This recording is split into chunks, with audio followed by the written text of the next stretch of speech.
pas mal. Donc, alors il y en a une au départ, elle est plutôt rigolote. Elle nous est contée par Armanouki. Excuse-moi si j'ai fait une erreur sur ton pseudo. Armanouki. Il nous raconte l'histoire suivante. Une fois, il était petit. Il part en vacances avec ses parents. Ils prennent la voiture, ils mettent les bagages. Et c'est l'heure de partir. Tout le monde est excité. Tout le monde est content. Enfin les vacances. Les voilà partis dans la voiture. Ils embarquent et ils commencent à prendre la route. Tout se passe bien. Et puis, au bout d'un certain moment, la voiture tombe en panne sur l'autoroute. Mon Dieu. Elle s'appelle l'assurance. Pour qu'il fasse son métier et pour qu'il assure. L'assurance leur dit on s'occupe de vous, on s'occupe de vous, on s'occupe de tout. Ne vous inquiétez pas. L'assureur au téléphone, enfin la personne qui s'occupe des sinistres, leur dit bon, la première chose qu'on va faire, comme il est tard, qu'il fait nuit, on va vous mettre à l'abri. Alors il y a un gîte, pas très loin. On va vous déposer dans ce gîte. Notez bien l'adresse. Le papa note l'adresse. Tout va bien. Et dans cette fameuse adresse, un taxi arrive et il dit nous allons ici. Le taxi les emmène, il prend une route de campagne. Il n'y a aucune habitation, rien. C'est le néant. Jusqu'au moment où ils arrivent devant une belle demeure. Une demeure ancienne. Le petit en question, Hanoukai, pas très à l'aise. La maison lui fait un peu peur. C'est un peu genre manoir.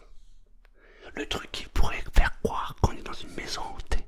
Alors il a un peu peur, il est pas à l'aise. Il rentre dans la maison. Alors, l'histoire ne dit pas par qui ils sont accueillis. Mais quoi qu'il en soit, le papa, la maman et son frère ou sa sœur, je sais pas tous les tenants et les aboutissants, finissent chacun dans une chambre. Il commence à s'endormir, mais il a beaucoup de mal à s'endormir, notre héros. Et puis, arrive un moment de la nuit, il a envie de faire pipi. Le problème c'est qu'il connaît pas cette maison, donc il ne sait pas où sont les toilettes. Et bon an, mal an, il réussit à se rendormir un peu.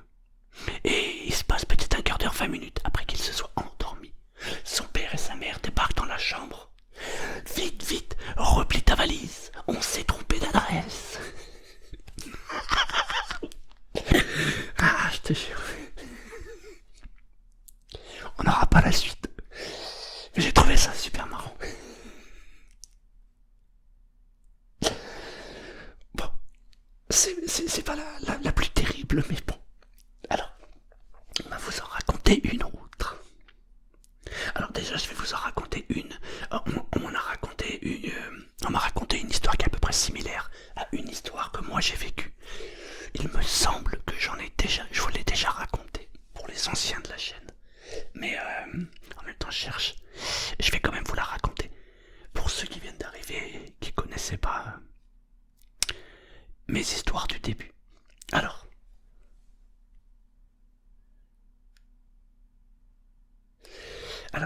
Bon, déjà je vais raconter ma propre histoire, mais j'essaie en même temps de trouver. C'est pas évident en fait d'avoir tous les messages parce que je les ai pas dans l'ordre en fait. Je les ai eus soit sur Facebook, soit sur Insta, soit en mail. Donc du coup, c'est pas évident.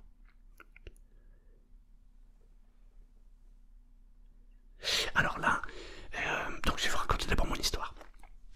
C'est une histoire. À l'époque, j'avais une vingtaine d'années. Je sortais avec une fille. D'ailleurs, j'ai fait une vidéo là-dessus, ça s'appelle La rupture amoureuse, pour ceux qui veulent regarder. Et je sortais donc avec une fille. Elle habitait à Cergy, Saint-Christophe, pour ceux qui connaissent. Et moi, j'habitais à Pontoise. Et un soir, sur les coups de minuit ou 1h du matin, comme ça, on était ensemble. Et je la ramenais chez moi. Enfin, chez moi. On va dire, bon, enfin bref, on va pas rentrer dans les détails. Et Je prends donc l'autoroute de Cergy pour aller à Pontoise et je sors à la bretelle. Et là, il y a un feu. Le feu est rouge, donc j'attends. Le feu devient vert et j'ai une voix dans ma tête qui dit non, le feu n'est pas vert. Alors j'allais avancer, je regarde le feu. Du coup, j'ai une hésitation, je m'arrête. Je regarde. Le feu est bien vert, donc je me dis mais non, il est vert. Et là, j'avance. Et là, il y a une voiture qui est arrivée à 120 ou 130 km/h, qui a grillé tous les feux, qui est arrivée comme une balle. Et moi, je l'ai juste du coup touché comme ça, juste ça. Pac, pac. Ça a suffi. Le type, il a tourné comme ça avec sa voiture. Et il s'est encastré entre deux arbres. Du coup, moi, la voiture, elle n'avait absolument rien. Rien. Je veux dire, j'ai juste fait ça. Tac. Et ça a suffi pour que lui s'encastre dans deux arbres. Du coup, je prends la voiture, je me gare sur le côté. On va voir le gars. Et il était plus à son siège devant, il était derrière, encastré dans la voiture. On le sort comme on peut. Et derrière, il y a deux voitures qui s'arrêtent. C'était des amis à lui. Le mec, il était complètement défoncé. Il sortait d'un mariage. Et je sais pas combien de grammes il avait. C'était sévère. Mais la vie nous a été sauvée. À ma copine de l'époque et à moi. Parce que dans ma tête, j'ai entendu il est pas vert. Et ce truc qui m'a fait que j'ai entendu ça en fait, si j'avais pas entendu cette voix qui me dit il est pas vert, et j'aurais pas eu cette hésitation, bah je me prenais une voiture à 130 km/h. Voilà. Mais il me semble que je vous l'ai déjà raconté. Bon, dans le doute, on ne sait pas. Alors, je vais vous raconter je retrouve le mail, parce qu'on a une histoire qui est à peu près similaire. Voilà, c'est l'histoire de Lucie. Alors Lucie nous raconte, c'est une histoire que ses parents lui ont racontée.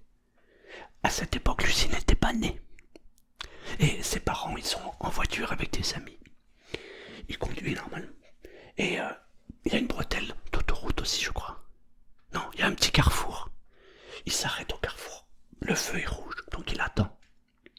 Et évidemment, le feu passe au vert. Il enclenche la première, il veut démarrer et bouc, il cale.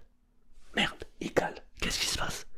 Au moment où il a calé, il y a une voiture qui débarque à plus de 90 ou 100 km/h, qui traverse le carrefour. Et elle est suivie par deux voitures de police. S'ils n'avaient pas calé, notre amie Lucie ne serait pas là non plus. On serait ensemble peut-être en train de vous regarder. C'est fou. Il a fallu que son papa cale pour que tout le monde soit sauvé. Moi, il a fallu que j'entende une voix qui me dise il n'est pas vert pour que tout aille pour le mieux. C'est ouf. Lucie, bravo. Et Lucie, comme elle était partie dans son imagination, elle m'a raconté une autre histoire. Celle-là, je vais vous la lire. Alors, on était dans un camping avec mon père et mon frère. Mon père et moi dormions dans le camping-car. Je devais avoir dans les 3-4 ans. Et mon frère, aux alentours de 13-14 ans. Donc, lui, il dormait sous une tente, juste à côté du camping-car. Une nuit, il y a un gros orage. Une grosse pluie. Et il y a beaucoup de vent. Et là, un arbre tombe sur la tente. Mais elle est tombée juste à côté de lui. C'était une tente de 2 places. Il était au bon endroit, à la bonne place. L'arbre est tombé et il n'a rien eu. Il s'est donc mis à crier « Papa, papa, viens m'aider, je suis bloqué sous la tente. » Le papa est venu et... oui, il l'a enlevé d'ici. Quand c'est pas l'air, c'est génial. Alors comme Lucie était vraiment inspirée, elle avait encore une autre histoire à nous raconter. Alors elle nous dit, en parlant d'arbres qui tombent, cet été j'étais en Colombie. J'étais dans un parc avec la famille biologique de mon copain. Bon. C'est une famille nombreuse. Tout le monde n'était pas là. Mais quand même, il y avait plusieurs enfants, de 6 à 14 ans. Et à un moment, boum! Un arbre tombe au milieu du parc. Et là, il y a un moment panique. Il faut retrouver tout le monde. On a mis du temps, mais tout le monde allait bien. Là-bas en Colombie, tout le monde sait siffler. Si tu sais pas siffler, t'es pas un vrai Colombien. Du coup, les frères et sœurs se cherchaient en sifflant. Finalement, il y a eu 3 ou 4 blessés. Le plus grave des blessés, c'était une grand-mère. Mais c'était à cause de son cœur, pas à cause de l'arbre qui avait lâché. Ce qui était beau à voir, c'est que de suite, tout le monde, tous les hommes notamment, se sont rués ensemble. Ils ont soulevé l'arbre. Mais en quoi? En 3-4 secondes maximum, l'arbre était debout. Waouh! Peut-être que je suis colombien.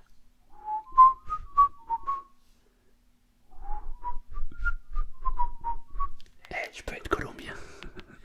Merci beaucoup Lucie pour ton partage. C'est vraiment super sympa de partager ces histoires avec les autres. On vit dans un monde où on nous fait croire que tout est noir, que le monde va mal, etc. Certes, il y a des choses qui vont mal, mais il y a quand même des belles histoires. Et je pense que c'est important. Là, je vais vous raconter une histoire. C'est l'histoire de Ruben. Alors déjà, Ruben, je te fais un gros bisou. Merci beaucoup pour ton partage. Ruben, il fait partie des abonnés de la première heure. Et il nous raconte une histoire qui lui est arrivée en 2018, en juillet. Je vais vous lire l'histoire parce que ça me touche. Et parce que surtout, j'aime beaucoup ta manière d'apporter de la joie malgré ce qui t'est arrivé. Et ça vaut vraiment le détour. Donc merci beaucoup Ruben pour ton partage. Alors, salut Selmar, j'ai une histoire pour toi. Elle commence de façon très banale, mais finit de manière incroyable. Nous étions au mois de juillet 2018. C'était une belle nuit de juillet 2018. Il y avait la Coupe du Monde. Nous étions alors en pleine période de la Coupe du Monde, le fameux match France-Belgique. Tout le monde attendait ce match. Pas moi. Le soir approchait. Nous étions réunis avec quelques amis pour regarder ce match, comme des millions de Français. Ça faisait quelques mois que je n'avais pas vu mes amis, étant donné que je sortais d'un déménagement plutôt rude. J'habitais dès lors à 1 heure de route de mon ancienne ville, là où j'allais me rendre. J'ai donc fait le déplacement avec ma propre voiture. Ça faisait bientôt 2 ans que j'avais mon permis de conduire. Et il n'y avait de prime abord aucun problème. Nous discutions, nous rions, nous nous rappelons nos tendres moments, nos souvenirs d'école avec mes amis. Et tout ça en mangeant un kebab, le meilleur de la ville. Faudra me donner l'adresse. Eux étaient à la bière, moi au soda. Parce que je savais que je devais reprendre la voiture pour rentrer chez moi, car il n'y avait pas de place chez mes amis pour dormir. À la fin du match, 1-0 pour la France. Il est 1h25 du matin. Je m'en vais très serein, après avoir passé une très très belle soirée avec mes amis. La ville dort à moitié. Il y a quand même un peu d'effervescence dehors. Il y a des gens qui klaxonnent. Il y en a qui dorment, tout simplement. Dans l'ensemble, quand je suis parti, l'ambiance était calme. Je monte dans ma voiture. Je mets la clé dans le contact. Et puis, je pars. Je roule paisiblement. Mais je suis attentif à tout. Je roule sur une rocade qui n'est pas éclairée. J'avais fait la moitié de la route pour arriver chez moi. Il a fallu une fraction de seconde pour que ma vie bascule. C'est dans un tournant que j'ai rencontré une ambulance en plein phare et nous nous sommes percutés.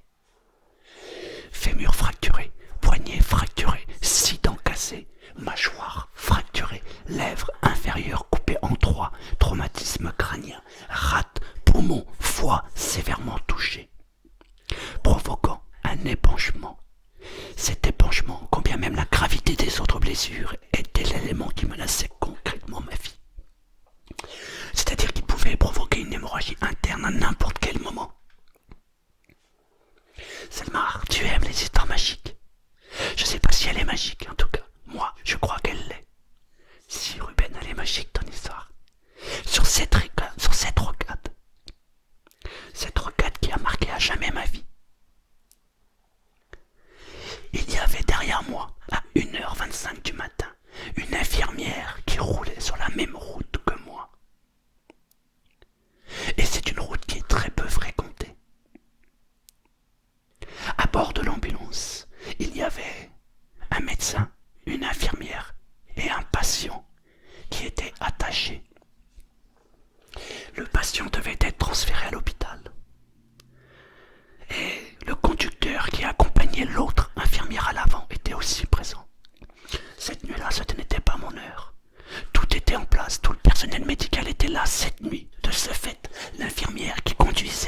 derrière moi a vu se produire l'accident, m'est venu instinctivement en aide pour m'apporter les gestes de premier secours. Je suis tombé sur le siège passager. Elle m'a relevé. Elle m'a littéralement sauvé la vie. Si cette dame n'avait pas été là, je décédais ou je perdais ma jambe. Le médecin dans l'ambulance fut gravement atteint aussi. L'infirmière a elle aussi subi, mais elle a pu quand même prendre soin du médecin. Puis venir jusque ma voiture, faire la même chose, menu du matériel médical qu'elle avait à portée de main. Ensuite, à bout de force, elle est tombée quand elle a pris soin de nous. Le patient, lui, qui était attaché, n'a rien eu. Et le chauffeur n'a rien eu non plus. Il avait quelques séquelles. Mon pronostic vital était engagé, mais c'était pas mon heure. Et non, quand c'est l'air, c'est l'air, quand c'est pas l'air, c'est pas l'air. Après 5 jours de sursis avec le ciel, l'épanchement s'est en quelque sorte refermé. J'ai passé 1 mois à l'hôpital. Il faisait chaud, c'était la canicule de 2018. Les nuits, j'étais seul, loin de mes proches, à ressasser à ce que je pouvais me permettre de ressasser. C'était dur, difficile. Cependant, même s'il me manquait 6 dents, même si je savais que je ne pourrais pas marcher avant 3 mois, que je ne pourrais pas solliciter mon poignet pendant le même laps de temps, je voyais la vie autrement. J'étais tellement content de pouvoir respirer. Respirer l'odeur de l'hôpital, certes, mais je respirais. Je pouvais comprendre, je pouvais encore apprendre à pleurer et à rire. J'ai rencontré des gens fabuleux lors de ma longue convalescence. Le personnel hospitalier était incroyable. Ce sont des gens que l'on ne regarde pas forcément, à qui l'on ne pense pas toujours. Mais croyez-moi que lorsqu'on est dans le besoin, mes yeux se dirigent automatiquement vers leur blouse blanche. Ils deviennent notre repère, peu importe qui ils sont ou ce qu'ils font dans la vie. Aujourd'hui, j'ai toutes mes dents. Je prépare un marathon. Je fais du ping-pong avec le poignet qui a été fracturé. Ma lèvre inférieure s'est totalement dégonflée et je n'ai aucune séquelle et surtout, je reconduis. Les médecins me disent que je suis un miraculé. Et je me suis un miraculé. La vie est magnifique. Considérez-la comme belle. Faites attention à vous, à vos proches, et pensez que tout peut basculer en une fraction de seconde. Waouh, Ruben, merci beaucoup pour ton passage. Ça me fait chaud au cœur. C'est des belles histoires. C'est vraiment magnifique. Je sais pas, je trouve ça tellement beau, quoi. En fait, ce qui me surprend le plus dans la vie, c'est que souvent, on a besoin d'avoir une cassure, d'avoir un accident, d'avoir une blessure pour comprendre que la vie est belle. Et Ruben, tu as connu quelque chose de dramatique, mais en même temps, t'en sors quelque chose de tellement beau que c'est magnifique. En plus, t'es super jeune, du coup ça va te servir pour toute ta vie. Waouh. Quelque part, t'as eu beaucoup de chance, c'est clair. Merci beaucoup.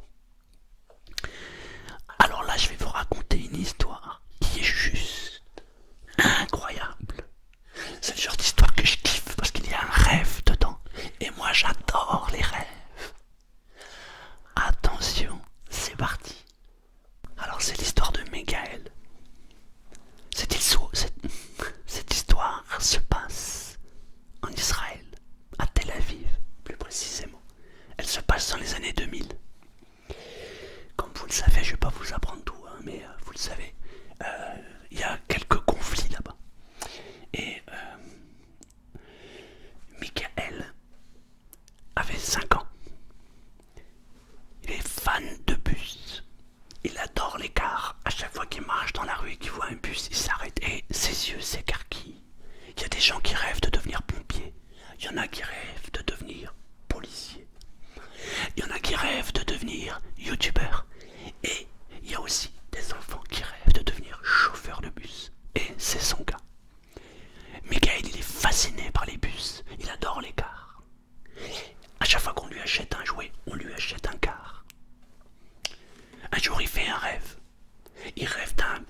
Elle n'a pas vu le bus. Et elle lui dit, oui, oui, bien sûr, un jour on t'achètera un bus, on verra plus tard.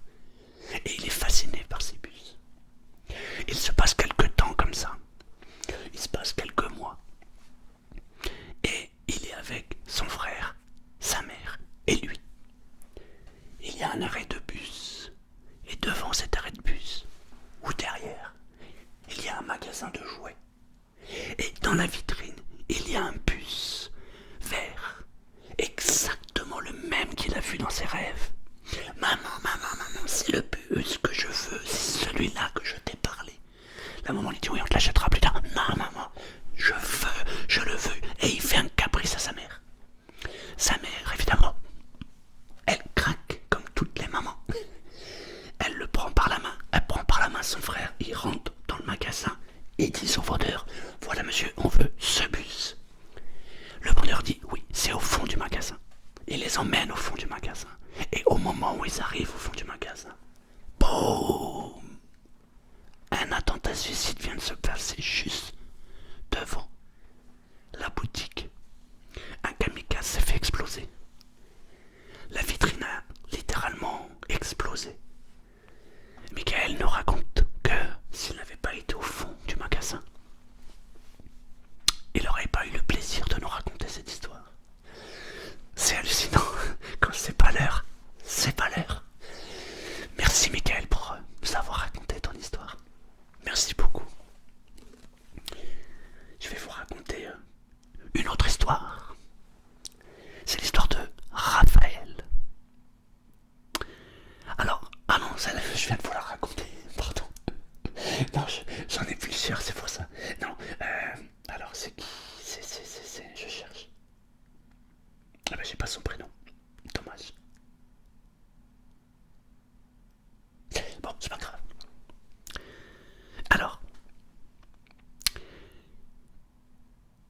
Alors il va nous raconter son histoire. Donc pour faire court, nous avons passé une soirée avec mon épouse chez un collègue de sport et son épouse.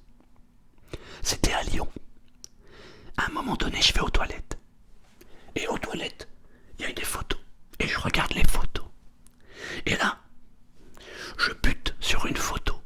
Je vois la photo d'un homme d'à peu près 25 ans, comme moi, à peu près le même âge que moi. Il a un style australien. Et c'est un surfeur, un beau surfeur. Et là, il a un flash. Je dis, c'est pas possible, je le connais. C'est pas possible, je le connais. Il sort des toilettes. Évidemment, il est enthousiasmé. Il va voir la femme de son collègue et dit, c'est qui là? La photo qui est sur le mur du surfeur. Elle dit, bah c'est la photo de mon frère. Il s'appelle Damien. Oui, comment tu sais? Bah en fait, il venait de reconnaître l'ami d'enfance. C'est-à-dire que Damien, la personne qui était en photo dans les toilettes, c'était son ami d'enfance qu'il côtoyait lui quand il avait 2 ans.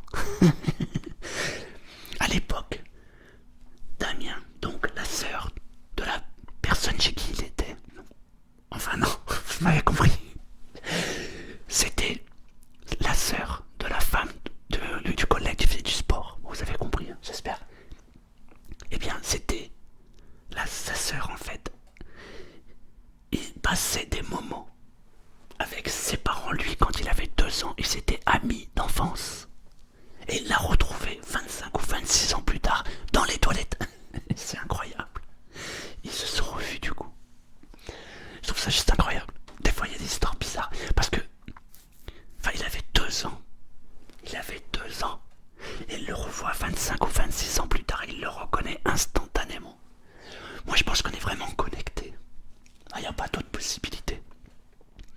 Je vois pas comment on peut se souvenir de ça. Enfin, je sais pas. Si vous avez une explication, je suis preneur. Alors,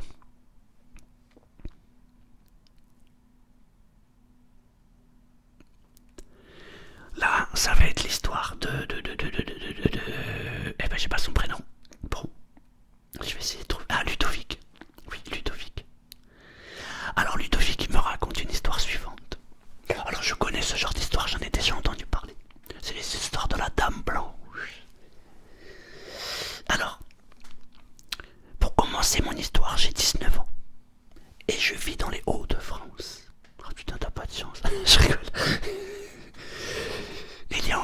3 ans, en pleine nuit, je revenais de soirée avec mon groupe d'amis et nous étions sur une ligne droite en voiture.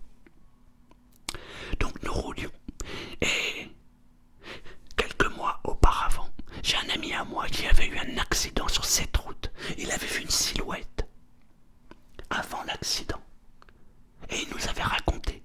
Il pensait qu'il était fou. Il disait attends, j'ai vu une silhouette, j'ai paniqué, boum, j'ai eu un accident. Eh bien non, nous étions dans une voiture et j'ai raté le fil. Donc nous roulions dans une voiture. Et cette nuit-là, quand nous roulions, il y avait un camion rempli de pommes de terre qui était un peu plus loin devant nous. Mon ami qui était au volant a vu la même silhouette, a vu la silhouette d'une dame habillée en blanc apparaître en plein milieu de la route. Il a pris peur, il a donné un coup de volant parce qu'il a cru que c'était une personne. Et nous avons fini dans le champ. On n'a pas été blessés. La voiture n'a absolument rien eu. Heureusement, la route n'avait pas de trottoir, nous étions au même niveau. Donc la voiture n'a rien eu. Par contre, plus loin, nous avons vu le camion perdre toute sa cargaison d'un coup. 45 tonnes de pommes de terre qui sont tombées. Bing! L'homme aussi a donné un coup de volant. Et depuis maintenant, je reste persuadé que mon ami a bien vu cette silhouette. Maintenant, je crois à cette dame blanche. Ça fait peur. C'est pas cool, hein. C'est pas sympa. Attends, on regarde une vidéo ASMR et là, on va dormir comment? Hein, c'est pas évident. Alors, je vais vous raconter une histoire un peu plus gaie, on va dire. Alors, il faut juste que je la retrouve pour être sûr de ne pas dire de bêtises et surtout avoir les bons éléments. Alors, bah, je la trouve pas. Oh, dommage.